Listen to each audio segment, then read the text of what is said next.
Ladies and gentlemen, it's me, the Mullet Man, Travis Hinton. You're watching Five Star Takes, and I'm here to show you what Mullet Mania is all about. Be sure to tune in now on YouTube. Hello, everybody. We're back. Oh, hell yeah, Hello. we are. Oh my God, we're so back. We're really Backstreet's back. back. All right. Guess You who's remember that? back? You remember that? Yeah, you Five remember Star that Takes is band? back. You should sing that, but to the tune a little bit more, and then just get us DCMA'd. Oh yeah. I don't think I could. I don't think I could get it close enough. I think you'd probably stand a better chance to do it that than I would. Yeah. Yeah, I don't know, man. I don't know. This I think just you got a in, beautiful 5-star takes voice. does Backstreet Boys karaoke. Dude, there is a video out there on the fucking internet, on the YouTube, that you can find. That's me and my buddy lip syncing Backstreet Boys in fucking white shirts, open fucking button down shirts, man. Oh boy. So you can find that. It's something I don't remember what it's called, but maybe Brandon's Call of Duty Oh, intervention. you need to figure it out I would Yes, say we need to find that, and we need to play that on a future. yeah. episode. This is a hidden piece future of lore. This is great. Yeah, no, this is good. This is an oldie but goodie. So, Well, speaking of oldie but goodie, let's hit the intro with record time. ooh.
I found it. Oh boy. Okay, just give it. I just want to show a screenshot from it. So just pop up this screenshot that I've got there. It's just there we go. Oh my God. Yep, that's it, man. That's some good stuff. That's some good stuff. But yes, so that's Wow. out on the internet. That's out there. Maybe we can all watch a little bit of that together after the episode. Because No. We're not depriving our fans of the pleasure of watching that. oh no, because we'll get fucking it's the whole Backstreet Boys song, man. We'll get fucking That's copyrighted. right. Yeah. Okay. Yeah. I that's would, right. but we'll get copyright strike. No. We big definitely time. don't want that. Like so. we could do the intro to it, where the lead up to the video, and then tease them and make them go search it out and find it. We'll figure something out. Yeah, monetize that video, and then we own what's that one really big space in Monopoly at the end? Park Street or whatever. Yeah, there you go. Boardwalk Park Place. Those are your Park two big Place ones. on the boardwalk, dude. Yeah, Hell if you ever play Monopoly and land on one of those with a couple of hotels, you're fucked. Hotel. You take a hoe to a hotel. Yeah, you take the hotel, motel, Holiday Inn. Hotel. Dude. All right. But before this goes too far off the rails, let's get to the one super serious thing, and then yes. Yeah. So tragedy has struck the wrestling world again, as we just recently lost one Sid Vicious, Sid Justice, Psycho Sid, whatever you wanted to call him.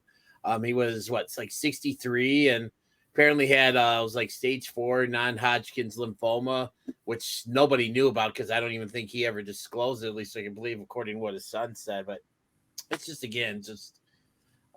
64 for a wrestler is actually a pretty long life, considering some of the ages of some of these other towns that have passed away. But still, it's just another piece of childhood gone and stuff. And I know Isaac kind of brought this up because he wanted to share a couple of memories. So Isaac, the floor is yours. Yeah, I mean, I remember Psycho Sid from when I was a kid, and he was one of those guys who felt like believable. Like you felt like he was a badass. He wasn't the best wrestler. I'm not going to say he was the most incredible wrestler, but he fucking had an aura to him. And there's three things that really stand out from his career. And I'm not talking about the broken leg because that shit was fucking awful. And it was a really like derailed everything. And you mentioned But, that they had a PCO was on Busted Open yesterday, I believe, like after the news had broken, and they brought on a lot of people. And I guess PCO was very close with Sid. And I guess he said that just Sid that just totally that when that leg injury happened, that just totally changed it. That like basically almost broke his spirit and stuff. Yeah, no, that was brutal. But there's a few moments that always stuck out with me from his career. One of them was a more recent moment. That was when they were doing the shit with Heath Slater, and all the veterans are coming back. And I don't know, dude. I fucking popped. The crowd didn't seem to know what was going on, which is a shame. I popped for that. But the second his music hit, I was like, "Holy shit, dude!" And he looked great. Like that was the thing. Is he looked really good, and that was like he gave him the fucking power bomb. He did the whole thing, and it was fucking awesome. Yeah. Another great moment with Sid was that fucking Living Dangerously, the ECW pay-per-view, where he fucking does the double choke slam to the Dudley Boys. Yes.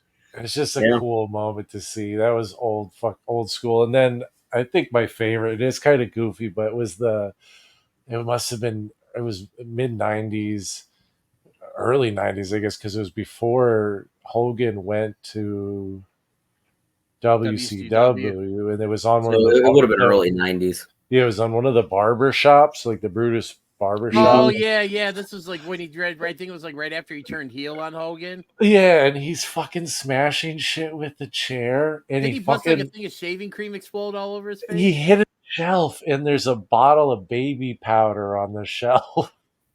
And when he hits the shelf, the baby powder just flies straight to his face. I remember that. His whole face and chest is fucking white. Like he antiqued himself.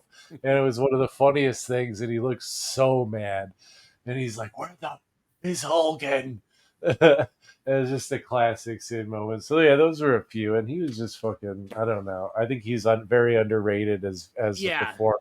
Like I said, not the best wrestler, but that wasn't his gimmick. He didn't need to be a good wrestler. He was huge, and he was fucking intimidating and scary. Yeah. One of the things that I really took from what you said was the aura he cast, because there really wasn't anyone. There have been a lot of good big men over the years. I mean, we talk about Taker, Kane, Nash, all those guys and stuff. Vader and stuff. But there was just something about Sid that just really I felt like set him apart from all those other big men. And again, like you said, he wasn't the best wrestler. He didn't need to be. But I mean, he was, like you said, he was a believable big man. Like, and I one of the earliest memories I remember of him was, I think it was right around the time he left WCW to go to the WWF, like before. So this was probably like, I want to say May or June. And this is kind of, I think, not too long. I maybe been watching WCW for maybe like a month or two. And I think he had a match. It was like a stretcher match against Elegante at the first Super Brawl. And essentially, like, after he lost the match, it's just like he got off the stretcher and just walked away. And essentially, I think that was basically it for him from WCW that time. And I was reading something recently where he came out and said, or there was that he took, like, I guess he turned down like a better contract to go with WCW to go, to go up north and, work for the WWE, which he's come out and said he regrets doing that because I don't think he made as much money as he was hoping to make while he was up there and stuff. But one of my favorite memories, and you talk about, like the barbershop and stuff. Obviously, there's the "We're live, pal" snafu with Jim Ross when he thought he was cutting a pro. We're live, pal. And stuff. And then I don't know if you remember this one from, I think it was like WCW. I want to say it was like either 99 or 2000 with his, I think it was late 99, because this was right around, if I believe I'm not mistaken, was the formation of the NWO 2000 with the Outsiders and then Brett and Jarrett. And they like, his car got crushed, and just the horrible acting that he did, it was just like, my car. Yeah. Basically, my like car is do broken. you guys ever remember the video game Final Fight? Final Fight? No, I do not. Oh, then that reference won't work and stuff. So we'll skip that. But one thing I think my favorite like match that Sid ever had was when he beat HBK for the title at Madison Square Garden at Survivor Series, because that was just insane, because I didn't think that was going to happen. I remember watching that and being genuinely shocked. But man, the pop that he got when he beat HBK for that belt at Madison Square Garden is unreal. And a funny little story, my one of my really good friends, Patrick, is a huge Sid fan. We went to this like a place called Emporium. It's like an arcade bar in the Chicago area. It's one of those bars where they have the arcade machine set free to play. And they were doing a viewing for a Wrestle Kingdom. And this was before the advent of New Japan World, where you still kind of had to either find an illegal stream or whatever to be able to watch New Japan. And we would go to this place on, January 4th to watch it. They would show like it, a bunch of people would get together and we'd watch it. It was obviously on a delay because this was like that night and stuff. But one time they had one of the TVs on was showing the Survivor Series 1996, and they showed when Sid won the title, and my friend Patrick popped like, when Sid won the title, like it was actually happening live and stuff. But it was all in all, I mean, it seems like the wrestling world, all the wrestlers that have commented since he died, sounds like Sid was a good guy, and everybody seemed like they had great things to say about him. They said in the future, when he started doing conventions, I guess he was really good with the fans and stuff. But just again, just tragic. But I mean, just to think of what he was dealing with, and didn't disclose that. Yeah, believe me, I know that better than a lot of people. So, but Shane, do you have anything you want to add? No, not really. I mean, I was just, as far as what Isaac said, I was just thinking about it, and about Sid being underrated. And you think about, the major talents that worked for, the WWF, WCW, and ECW, and you think about, Eddie Guerrero, Rey Mysterio. You think about Mick Foley. But a lot of times, I mean, myself included, I don't think you think about that little Psycho Sid run, that happened in there. And I think there are some, a couple genuinely really cool moments that, I mean, he got to be his scariest there. Yeah. I mean, him unleashed in ECW was fucking awesome. Well, I've got a pretty good segue. So, but before I do that, rip Psycho Sid. Thanks for all the memories. Yes. Salute. So what's your segue? But that little, Psycho Sid run reminds me a lot of another company that loves to, book little runs with huge moments that get spread, virally in the year 2024, and that's GCW. GC Dub. A few weeks ago when we were talking about the former Jinder Mahal showing up, and obviously going back to Matt Cardona going to showing up in GCW. It's just GCW has really become like just like a player, I guess to steal a term from Matt Cardona, a major player when it comes to the professional wrestling field. And I mean, you really, there's so many guys coming in, and stuff. And I mean, someone who it really shocked me when I heard about this is JBL's showed up in GCW, and I believe he took out Effie. Oh yeah. Oh man, he fucking gave him a couple clotheslines from hell. Yeah. Effie bumped his ass off. Yeah. No, that was fucking awesome. It's just funny because it seems like he's taken over the role that Jeff Jarrett had when he did his couple dates with GCW. Mm-hmm. He did the same shit. He came out, he beat up Effie. He was there for like 2 dates and then he just left. Oh yeah, I remember that. Yeah, I mean that's just what happens. But yeah, I mean it's just crazy. I say this all the time, and this is kind of how I sold GCW to Isaac is shit just happens. It doesn't always make sense. It's not always the most polished, clean, way to do things or the way things went. Yeah. But Brett Lauderdale books moments. And one of the things he did is he booked Tony Deppen on this latest show.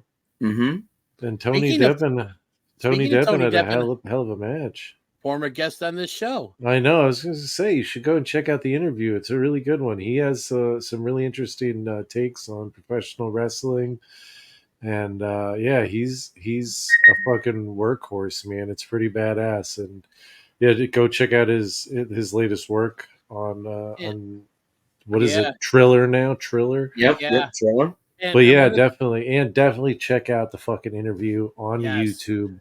Yeah. Plus, we got some other really good ones. We got fucking Mullet Man. We got the Cold Hard Truth. Yeah, Johnny Pierce. And stuff. So, we hopefully have a few more interviews coming down the line and stuff. But one thing I kind of want to go back to this GCW talk. Shane you talked about it not being a polished product. I don't think GCW needs to be, because I think that's thing that separates it from everything else. And I'll go on to say, I mean, while it's not at the level ECW was in its heyday, and I don't know if anything could ever get to that. To me, I would probably say right now, GCW is the modern day equivalent of ECW. Oh, 1,000,000%. I mean, and I think that's, like you said, I don't think it needs to be the most polished thing. And I think that's what sets it apart is because like the crowds are just so, the GCW crowds are interesting because they're very passionate, but they still generally try to work with what the company wants them to do. It's a really nice mix. I just had a 5-star take I'm going to throw out here. I think that if you put GCW, all their shows in one space, you had a fairly small space, but that you could pack with people, and that you had the loyal fans come in every taping, and you could just do it out of one space, they would be bigger than ECW. I don't know if I'd agree with that. I genuinely think that right now, and only because of the ability to go viral on the internet, right? And so much of what they've done already has gone viral. But I think something like the thing that really got ECW over was like, yes, good booking, but also the fucking crowd there. And they had one crowd that was always there. They were fucking passionate. It's one of the things that made the NXT black and gold, and it makes the current NXT so good, is that you have this crowd and it brings the fucking certain energy that you don't get from different crowd every week. And I don't know. I can't explain it, but I genuinely think that. And that's your opinion, and you're entitled. Oh, and it's a fact, baby, because it's my opinion. I just.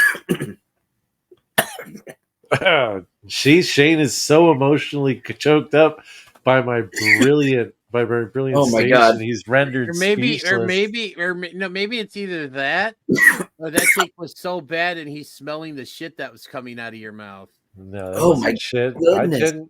I mean, you look at what they've been able to do, and I swallowed imagine. I mean, I guess if ECW was in this time, but like if you swapped places with these two companies, like I think you would have like the same impact in the same way at the same times. Okay, so I was actually going to wait and do this a little bit later, but I think Shane needs a little time to recover. So we're going to take a quick commercial break, and we're going to come right back. And hopefully Shane will be okay by the time we come back. Oh, I might be coughing by the time we come back. Hey there, it's DDJ from 5 Star Takes, and when I come up to Milwaukee to see the Brewers play, there's one place that I always make it a point to stop at. Waukesha Sports Cards. Come on, let's go inside and check out what they got.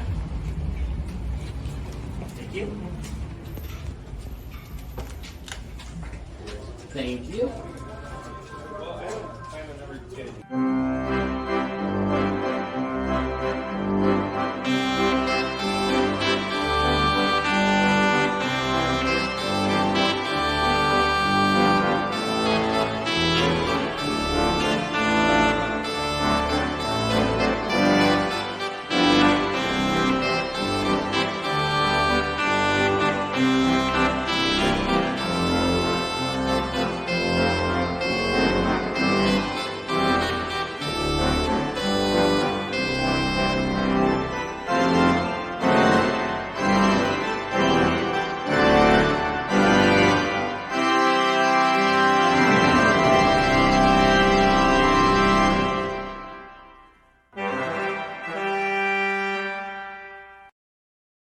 Be sure to stop by one of their 3 locations or go to www.waukeshasportscards.com.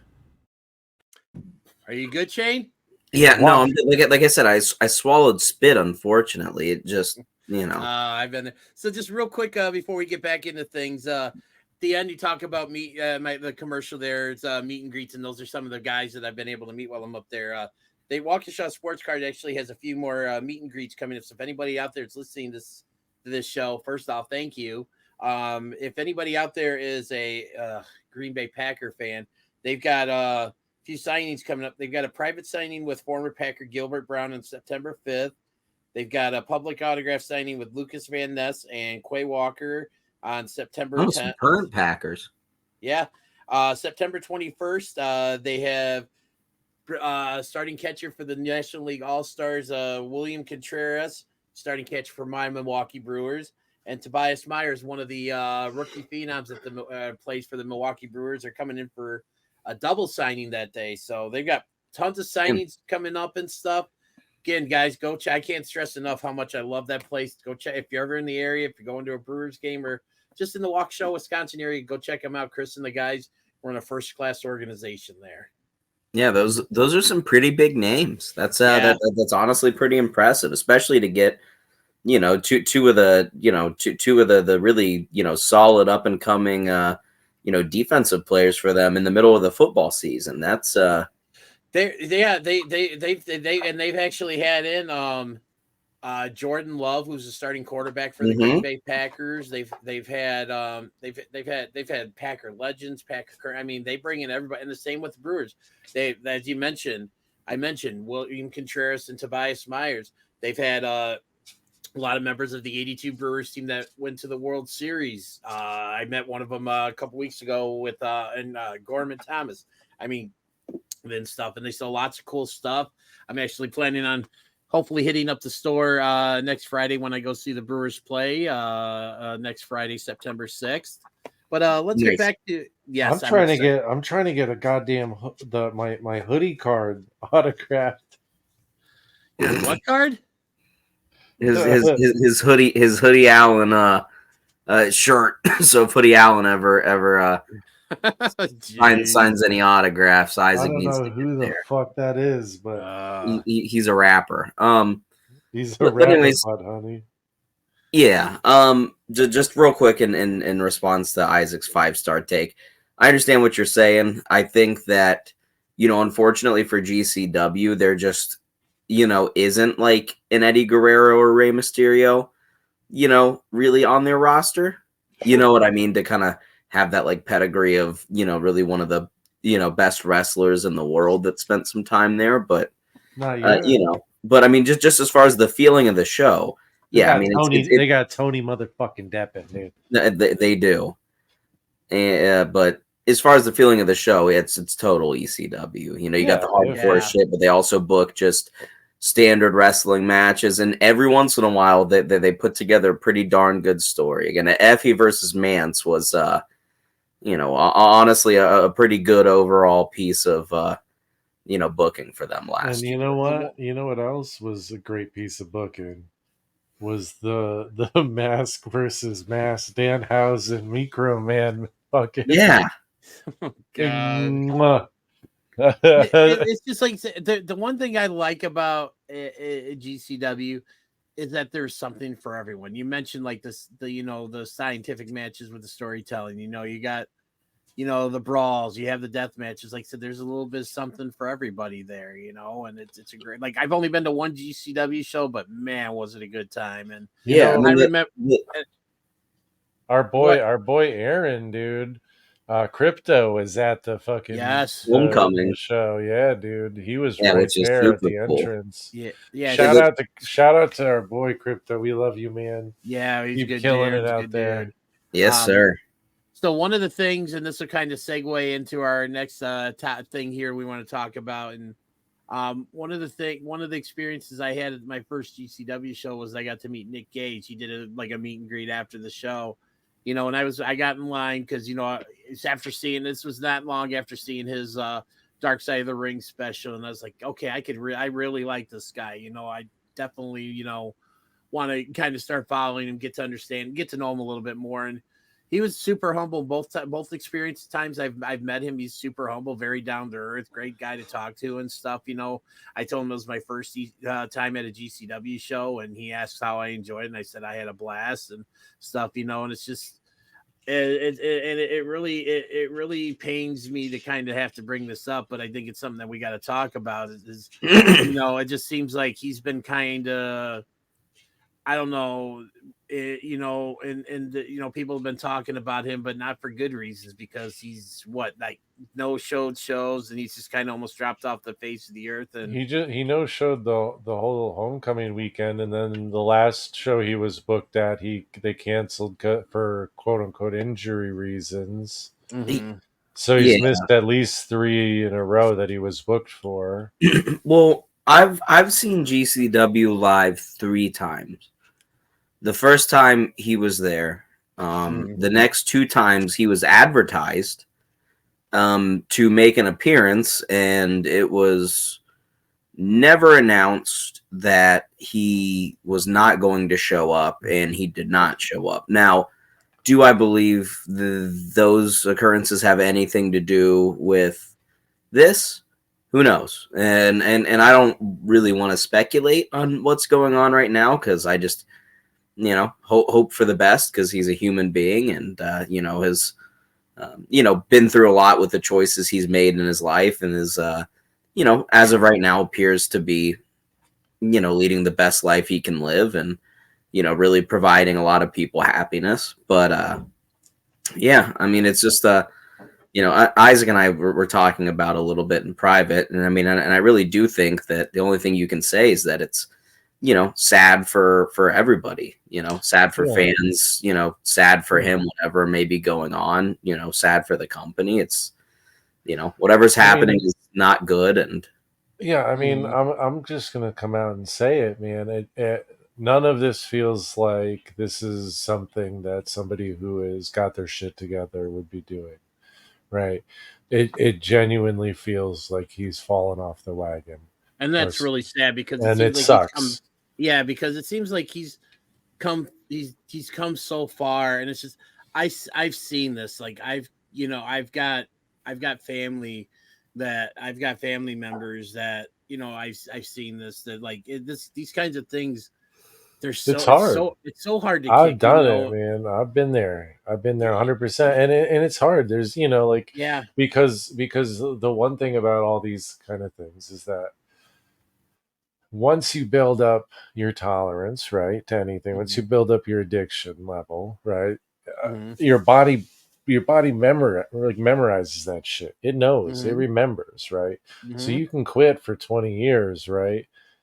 But like once you get back going again, within a couple of times, your tolerance starts getting really high, and you get right back into your old habits, and it's really hard to avoid it unless you don't try it at all. And I just can't imagine that, like something didn't happen where he probably genuinely got injured, and ended up fucking getting on a pain regimen of some kind, and one thing led to another.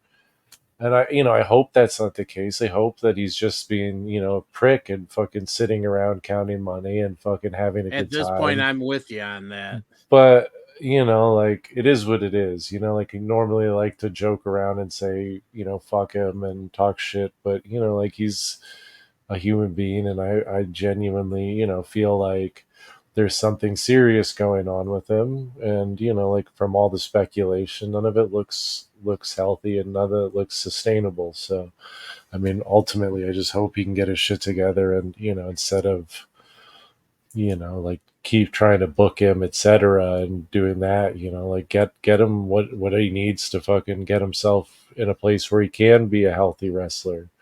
Like that's the best you can do right now. And, well, and I think given what happened and Brett Lauderdale, being in the ring and announcing that he would not be there and clearly being shaken up about it, I think is the best way you can describe his mood.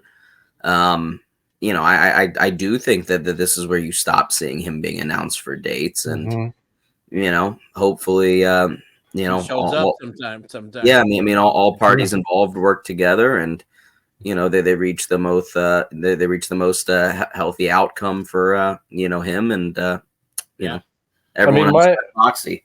I mean, I wonder, and like this is again pure speculation on my part, but I mean WWE has a policy in place where anybody who's ever wrestled for them for any amount of time who has drug problems or needs rehabilitation, they'll pay for it, right?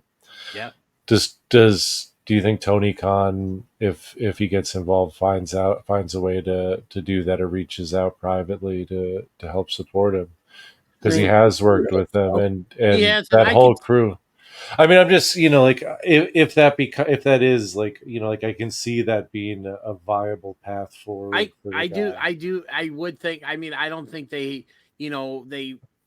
got obviously it's very public knowledge that the WWE has this wellness program. Like you were just alluding to. I'm sure Tony Khan has got something similar.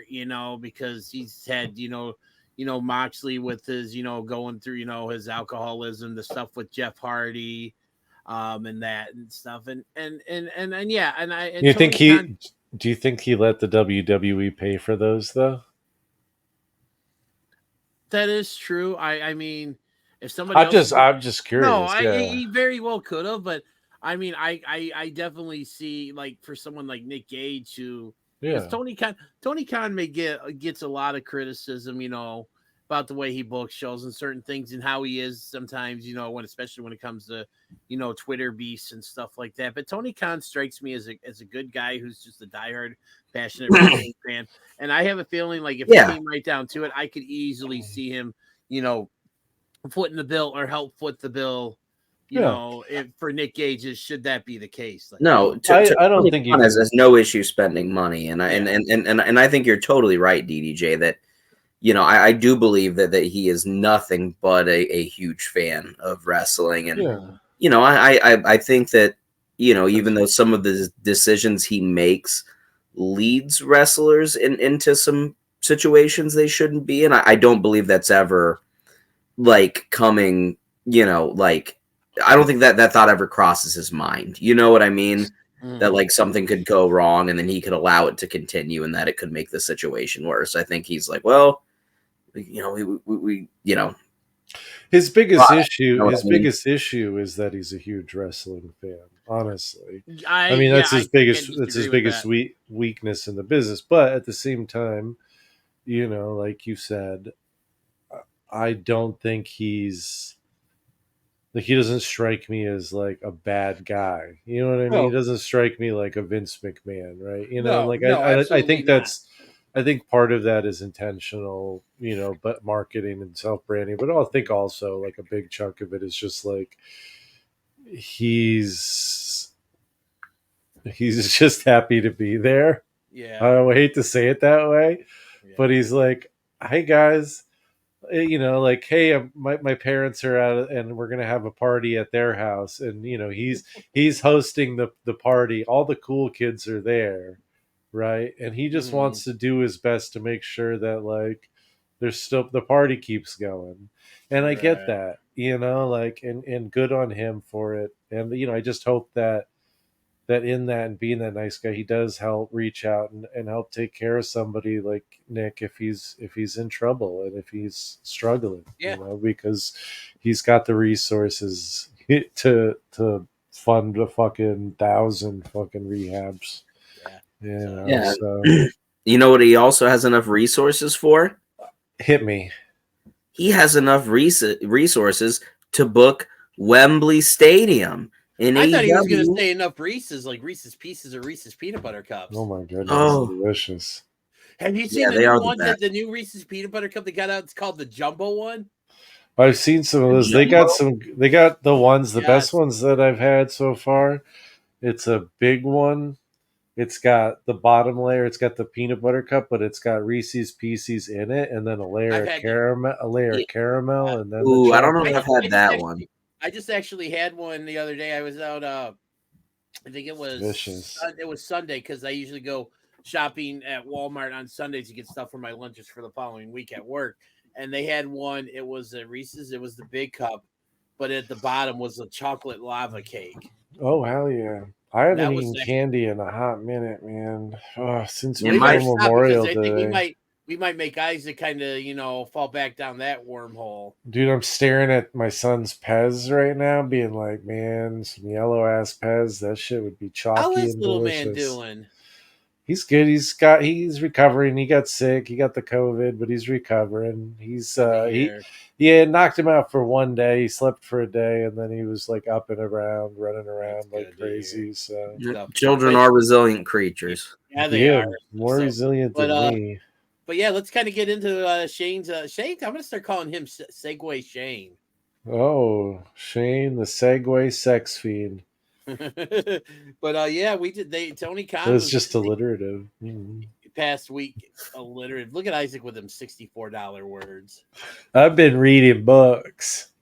But now going into that, I mean, I thought and I'm going to probably talk more about this because I watched it. I know you guys said you didn't, but you kept tabs on the results. And speaking of results, I just watched clips from one match, and but I don't think it's a representative of the show. But it was really bad.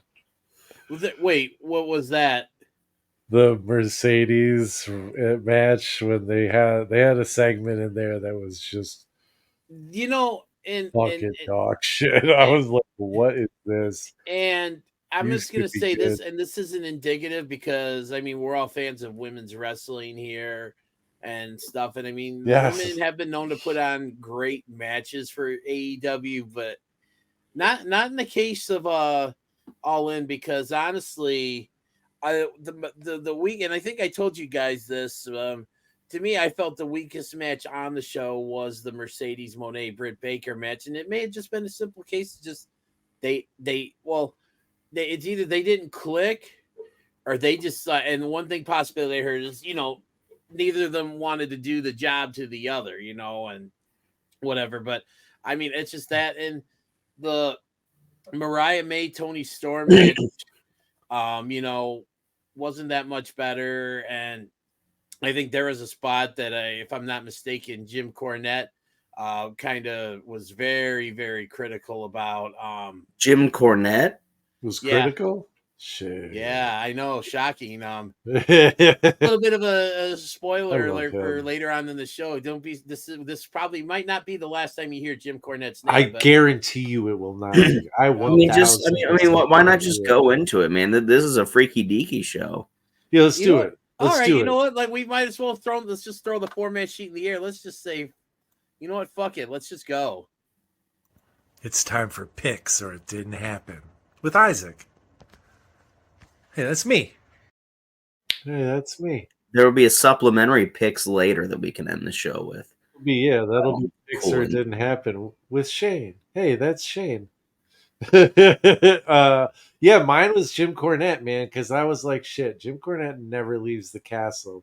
He's always in the castle with his little dog fucking and his whore wife. So Pixar didn't happen, Jim Cornette.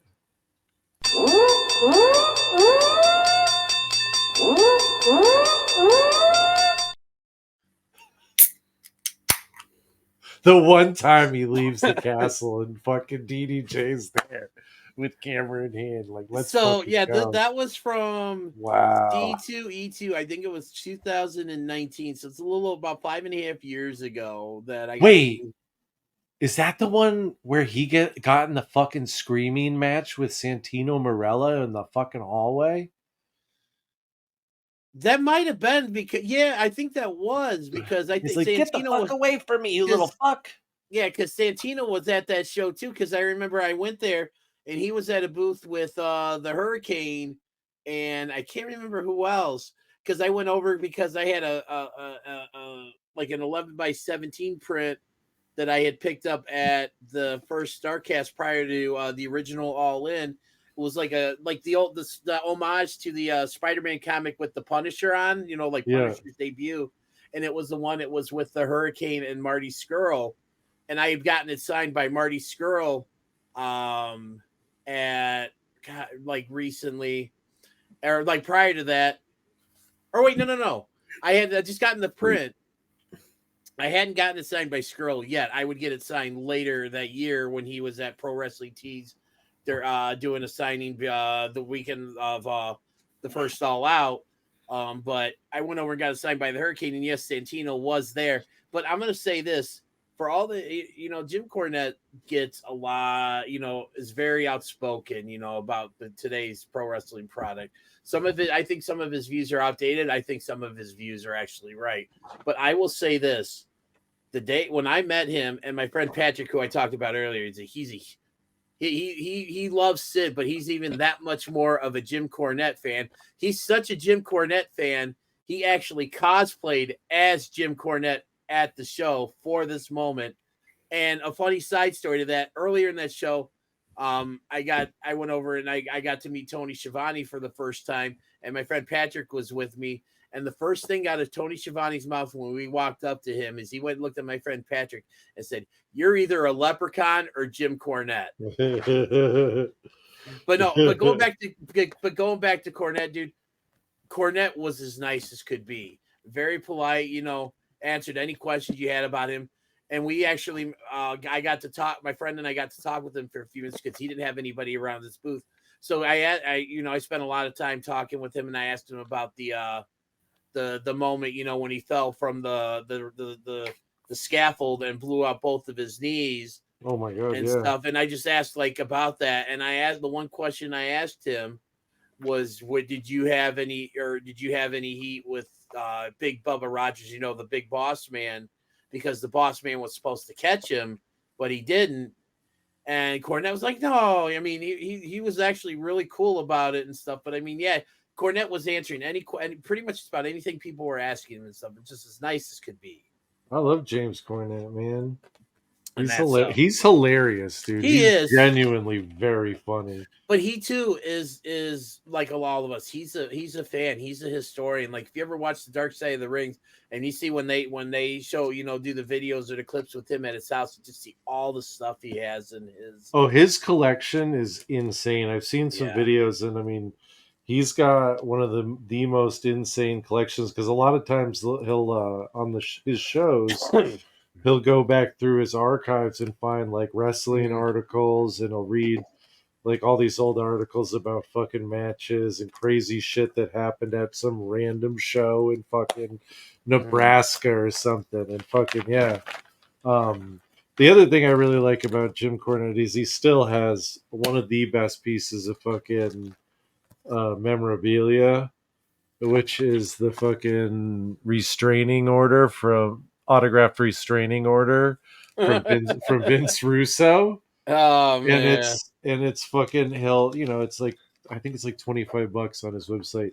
But it's the whole thing. It's the whole fucking restraining order from Vince Russo to Jim Cornette autographed. That's fucking awesome. Yeah, it's just a very, very funny piece of fucking fan memorabilia that you can buy. Yeah, but yeah, going back to All In though, I thought it was overall though, despite the lackluster women's matches, I thought it was a great show. I mean, I think the main event with Danielson and Swerve is a definite match of the year candidate, and I honestly think at this point in time that maybe my pick for match of the year. I was so good. I mean, the American title match, internet, whatever you want to call it, the match between Ospreay and MJF was really good. You got to see the return of Daniel Garcia. That Tiger Driver that Ospreay hit on MJF was nuts. Yeah, absolutely. It looked like he murdered him.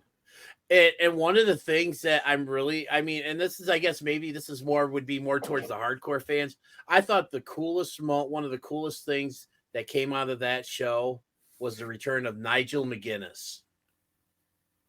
Oh, yeah? Yeah, because here's someone who I think hasn't wrestled in almost 15 years because of concussion issues or something. But he was the Casino Gauntlet match started out with 2 men, and the next man out, number 3, was Nigel McGuinness. And I remember Poppy for that just because of. Was he coming off the desk? No, he actually came through the entranceway, like wrestling gear and stuff, and he got a nice pop from the hometown crowd and stuff. But I mean, we got to see the debut of Ricochet and stuff. But I mean, overall, it was a really good show. I urge you to please go find somewhere you can watch it online and watch, because it was a really enjoyable show. But we did some predictions. Last we did some predictions on the show here, and we have an updated board. And Shane, I hate to tell. Well, actually, no, I don't hate to tell you this. You were no longer in first place. You got my ass. Yeah, after All In, Isaac's still bringing up the rear. After going 3-7, he is now at a robust 8-16. Yeah. That's very robust. That's what all the ladies say. Shane went 4-6, putting him at 15-9 overall, and I actually went 7-3. I missed both multi-man matches, the gauntlet match and the 4-way 6-man tag London Ladders match and stuff. We all miss those. Yeah, and stuff. But I got pretty much everything else minus what was the one non-match or the one regular match that I missed, because I know there was one. Oh no, it was the main event, because I thought you agreed with me. I went with Swerve at the moment, but like I said, I was so conflicted on that. But you chose Swerve. I chose Swerve. But I mean, so overall, right now I'm in the lead with 17-7. Shane's close behind at 15-9, and there goes Isaac bringing up the rear at 8-16. Batting 500, baby. Actually, you're batting. You're at 333. How's that? 8-16? Isn't that 500? No, 8. If you were, you would be 12. Oh yeah, 12 would be 500. That's even. I'm fucking stoned. Okay, I'm on fucking drugs, kids. There you go. Isn't that 33 1/3% better than you? I didn't get randomly X tonight. Yeah, you didn't this time. I did, for being stupid. Yeah, it's a dunce. It's a dunce sex. So, oh my god! All right, so we got to talk about that. We got a couple more. It's a busy time in the world of professional wrestling, because we actually have 2 events going on this weekend. So we got to do predictions. Yeah. So we'll go with the show that's coming up first, and we're gonna do Bash in Berlin, which is coming up Saturday afternoon. I believe it's a 1:00 start time for you guys out on the East Coast, and noon my time. We've actually, as of right now, as of us recording this, there's only 5 matches announced. So we're just gonna go. We're gonna go right through them here. We're gonna start with For the women's tag team championships, we have the Unholy Union, which consists of Alba Fire and Isla Dawn, the reigning women's tag team champions, going up against Bianca Belair and Jade Cargill. Boys, what do you got? Who are you picking? I think that the Unholy Union will win. I believe that Triple H sees the value in having hometown people win. I also think that this is a totally fine time to turn either Bianca or Jade heel. You can then do that for a pretty long while, and yeah, crowd will be happy. You have some big motion on a pay-per-view card. Yeah, Isaac.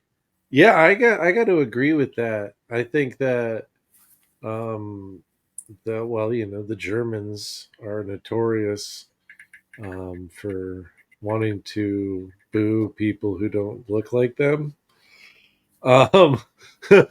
So I think that would be a good place to turn him heel and get a lot of heat. I think the crowd would be fucking very, very loud and very excited about that.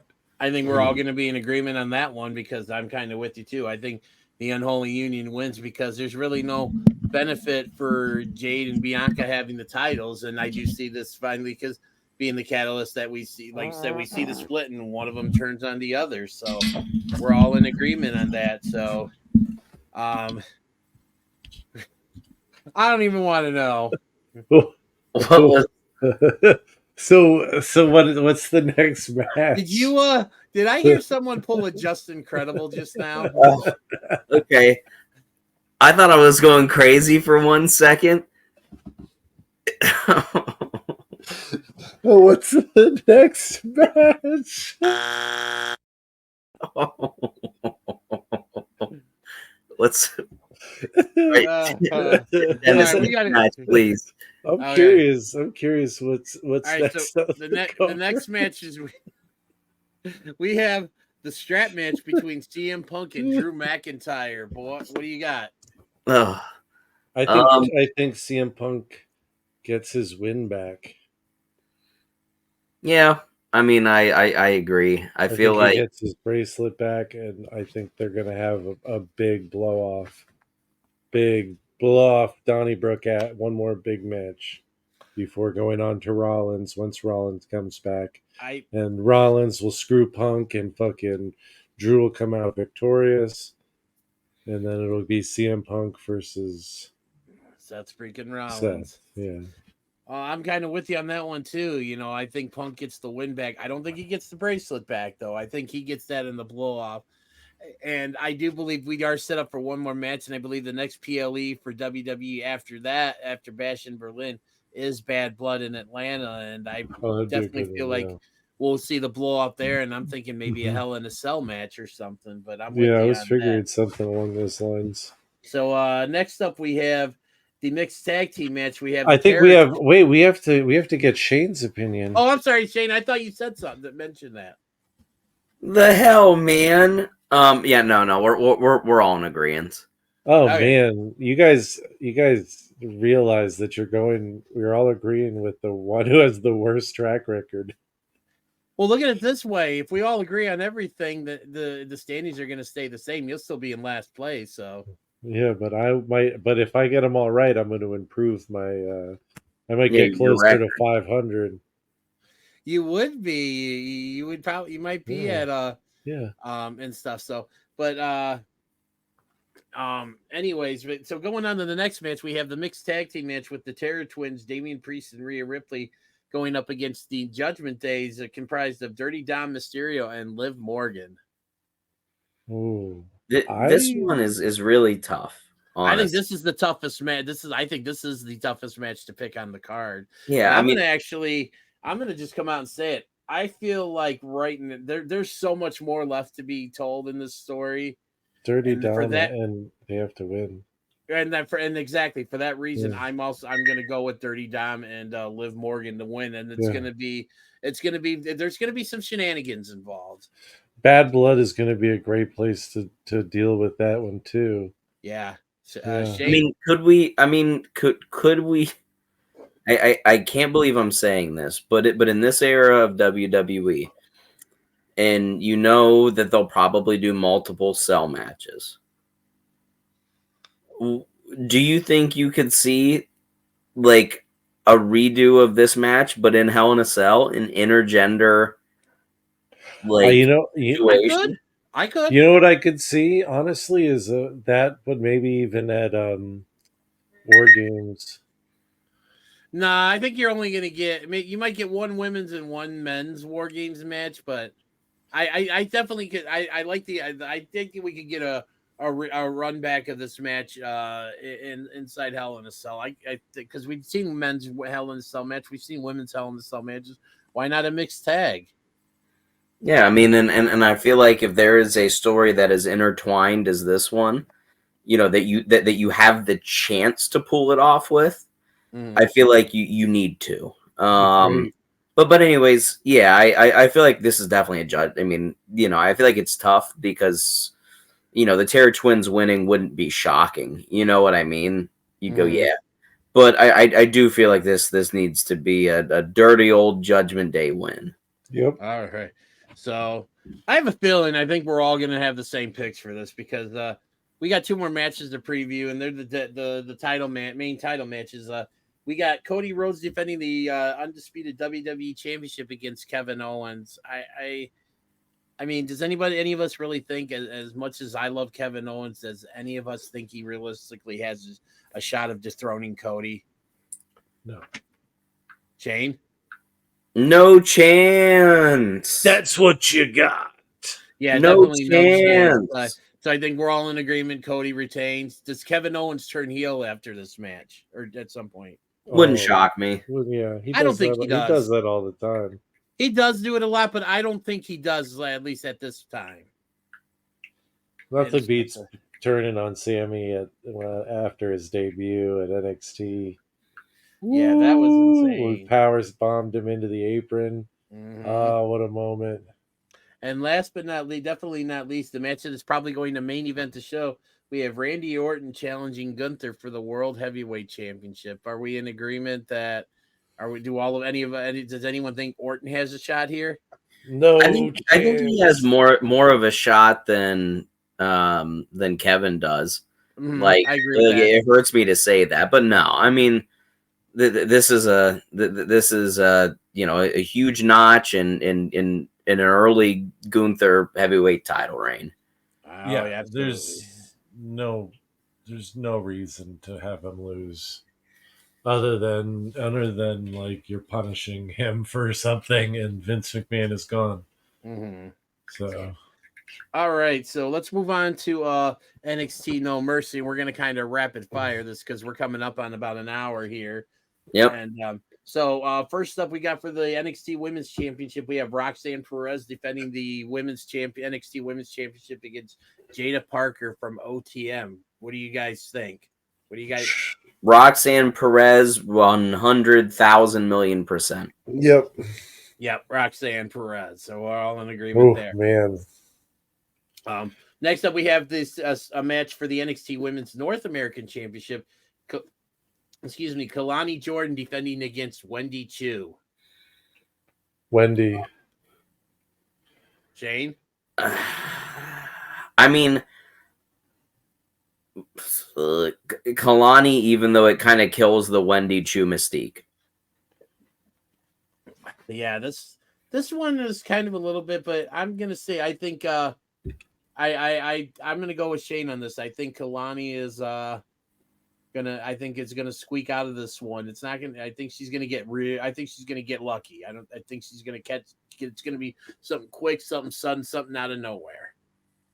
All right, so we got next up. We have for the NXT North American Championship. We have Oba Femi defending the North American Championship against Tony D'Angelo. Oba's not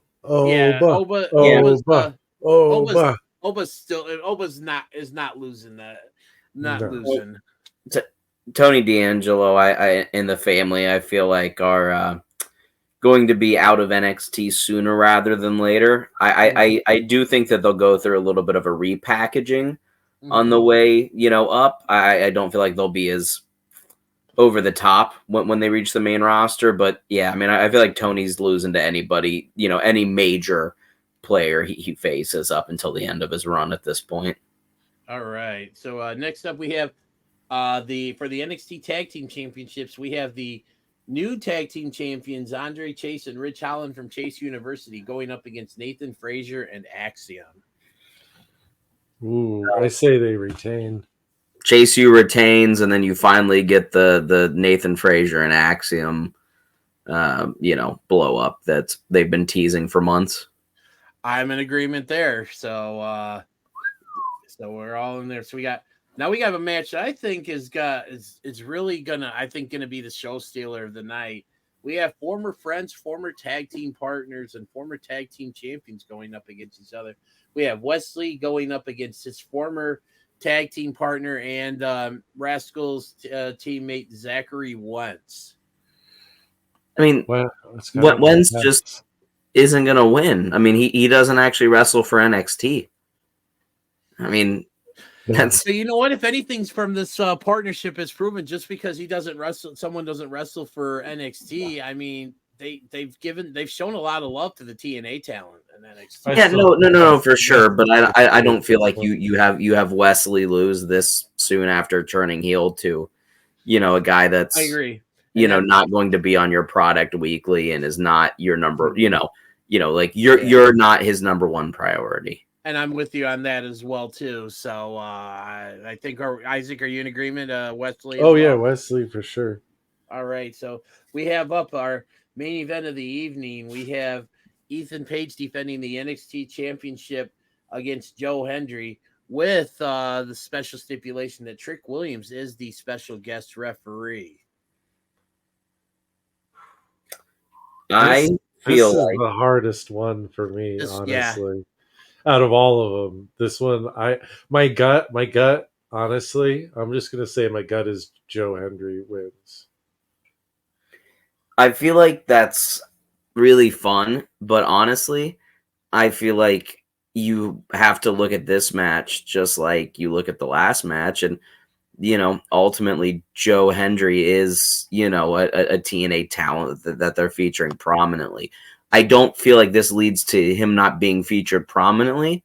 I feel like this maybe ends up with Trick accidentally costing Joe Hendry and then might lead into, a Trick Joe Hendry, feud for a minute. But I don't know. It's just, it's hard for me to believe that Shawn Michaels, right, is going to go, yeah, like we just, extremely recently passed the rock to Ethan Page, and then we're going to take it off of a guy that is under contract for us, put it on, on a guy that's on contract for another company, and then you kind of just wasted a couple months.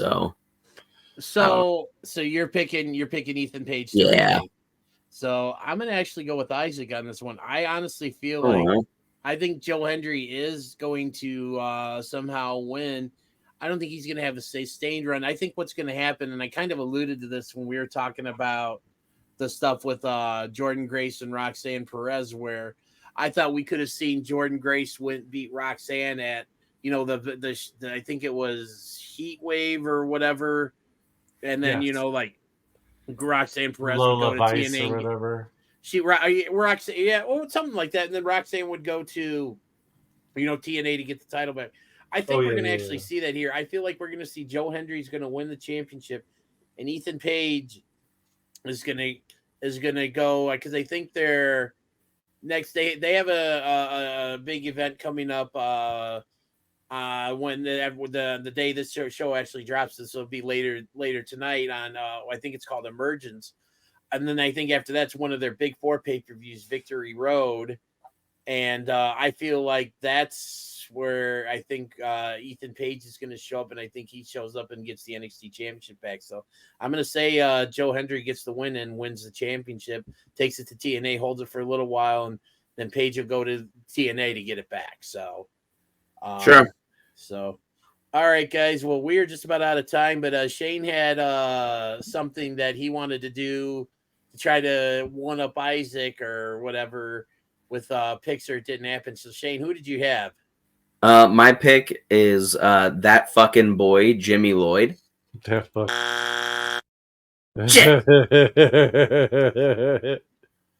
Sorry, but no, I've never met him.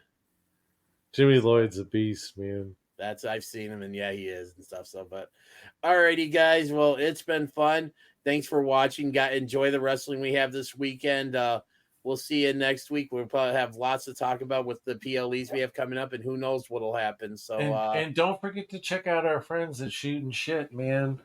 They got new. Them out. They got new shirts on the Shooting Shit store, and we're hoping that sooner rather than later you'll start seeing some 5-star take shirts up there as well too. Yeah, dude, smoke a fatty with Isaac shirts. Oh man.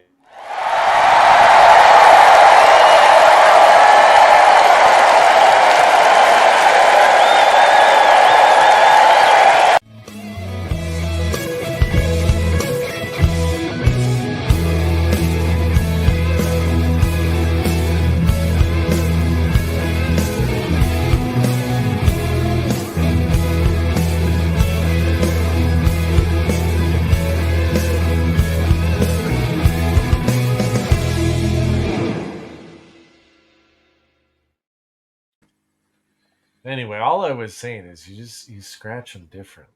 Sorry, bro. Legends of the Ring Sting, man. This is a great figure, old school figure. Looks great. It's Sting! Old school Sting from WCW. Guys, you know us, 3/4 of the Shooting Shit team, and we're here with a listener just like you guys. This is Jimmy from Super Powers Comics. My friend of almost 20 years. He's known him since you were 12. If you know people in Chicago, you probably know Dennis because he knows half the town, of course. But shooters, if you need action figures, comics, wrestling memorabilia, we just showed you Sting. Superpowers Comics will put up their QR code so you can get a good look at everything they have coming. Give it a shot, shooters. Get your superpowers on and get your comics from our friend Jimmy, who listens just like you.